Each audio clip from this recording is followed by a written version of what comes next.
1965 में जब भारत और पाकिस्तान का युद्ध चल रहा था तो उत्तर प्रदेश के रामपुर से भारतीय सेना अपने ट्रक्स लेकर निकल रही थी। उस समय रामपुर के डीएम श्री इंद्र मोहन साहित हुआ करते थे। आनन फानन में डीएम साहब को सूचना मिलती है कि एक लड़के ने 20-25 लड़कों को साथ लेकर कई रोड्स खोद डाली हैं, जिससे आर्मी के ट्रक्स वहां से ना निकल पाए। घंटों तक इंडियन आर्मी का कॉन्वॉय वहीं फंसा रहता है। डीएम साहब ने इन लड़कों के लीडर को अरेस्ट कर लिया। लड़का उस समय 10वीं क्लास में था, यानी 10th क्लास में पढ़ता था। दिल्ली से फोन गया कि आप इसको गोली भी मार सकते हैं, ये देशद्रोही है। लेकिन साहिब साहब को लगा कि यंग लड़का है, सुधर जाएगा शायद। उसकी अच्छी खासी खातिरदारी करके साहिब साहब बोलते हैं कि 24 घंटे के अंदर अंदर रामपुर छोड़ के निकल जाओ। वो आकर छुप जाता है अलीगढ़ मुस्लिम यूनिवर्सिटी में और फिर वहां से सीधा नेता बनकर निकलता है कुछ साल बाद। और इस लड़के को आप आज समाजवादी पार्टी के नेता आजम खान के नाम से जानते हैं। और ये कहानी मैं अपनी तरफ से बनाकर नहीं बता रहा हूं। जिस टाइम आजम खान एएमयू में थे, उसी टाइम वहां से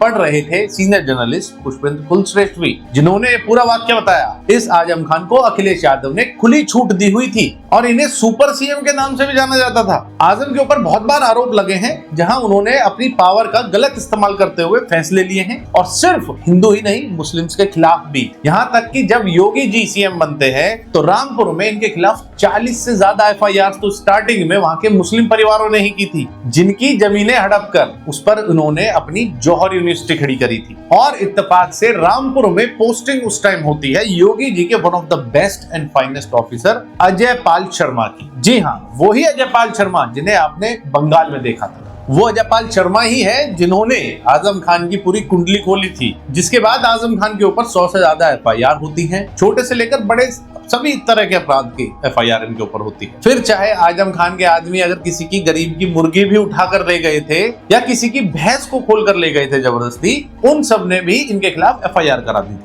और मुझे नहीं लगता कि आजम खान अपने बचे कुछ जीवन काल में इन मुकदमों से निपट भी पाएंगे। लेकिन आजम को अभी भी एक उम्मीद नजर आती है, वो ये है कि अगर किसी तरह से बस समाजवादी पार्टी की सरकार यूपी में आ जाए और अखिलेश यादव चीफ मिनिस्टर बन जाए। लेकिन अब फैसला जनता को करना है कि आपको कौन सा मॉडल चाहिए, अखिलेश और आजम खान वाला या योगी जी और अजय पाल शर्मा वाला। अपनी राय कमेंट में जरूर बताएं, आप कौन सा मॉडल देखना चाहते हैं। जय हिंद।